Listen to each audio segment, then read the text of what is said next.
Today we are going to study about Bohr's model of the atom. So after the Rutherford's model of the atom, there were some limitations in that model that it could not explain the stability of an atom.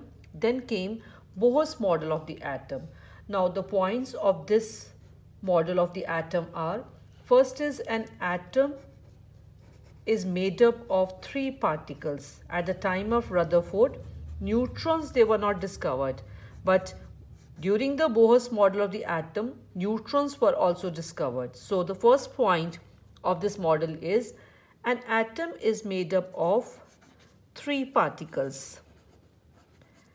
And we know that these particles are electrons, protons, and neutrons. Electrons, they have negative charge, protons have positive charge, and neutrons, they have no charge, they are neutral. And there are equal number of electrons and protons in an atom. So because of which the total negative charge is equal to total positive charge, and hence the atom becomes electrically neutral. So remember, there are always equal number of electrons and protons in an atom, and because of which the total negative charge is equal to total positive charge, and atom becomes electrically neutral. Second point is the protons and neutrons are present in the center of an atom. That is, the center of an atom, that part of an atom is called nucleus. So protons and neutrons are in a nucleus which is in the center of an atom. And third point is electrons, they are around nucleus and they are moving. Electrons revolve around the nucleus. And these electrons, how they are moving around a nucleus, this point is given by Bohr's model. That is, Bohr said electrons revolve around a nucleus in some fixed circular paths. Electrons are moving around nucleus in some fixed circular paths, and he called these paths as energy shells or energy levels, or these are simply known as orbits, also called orbits. And these energy shells are represented like 1, 2, 3, 4, like this we can number them, or we can also represent them by using the letters K, L, M, N and so on, like this. So energy levels are always counted from the center outwards, from the center towards outside. So like for example, if this is nucleus, nucleus is like a sphere, a positively charged nucleus. And in this nucleus there are protons and there are neutrons.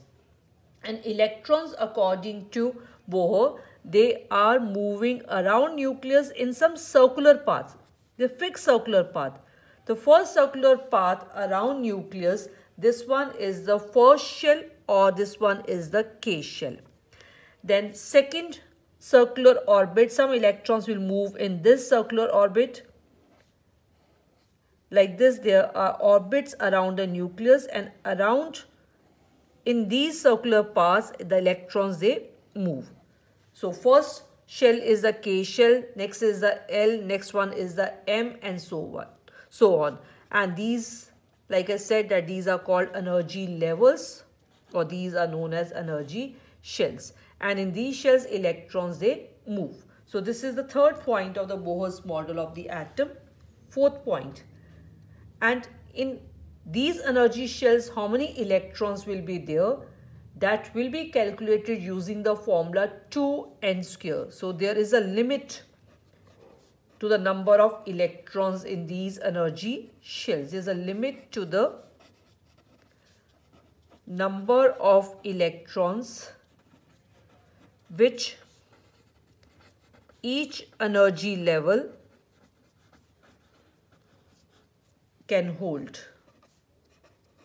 Like in the K shell, there can be 2 electrons only. K shell can have how many electrons? 2 electrons. Then if I take L shell, the second shell, there will be how many electrons? 8 electrons.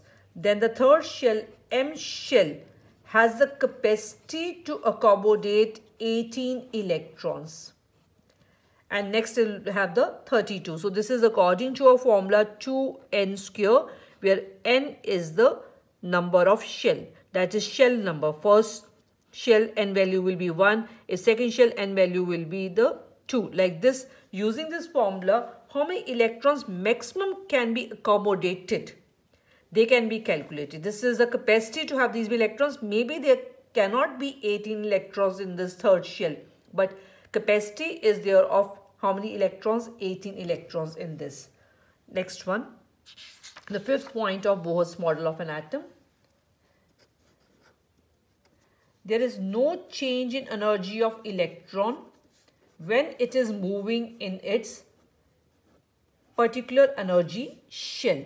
The energy will change of an electron only when electron will change its shell. So electron can move only in the shell. It cannot move in any space around the nucleus. So there are fixed paths, like we said, there are fixed paths for the movement of electron, and electrons can move only in these fixed paths, which are called energy levels, or which are known as energy shells, or also known as orbits. So electron cannot be anywhere around the nucleus.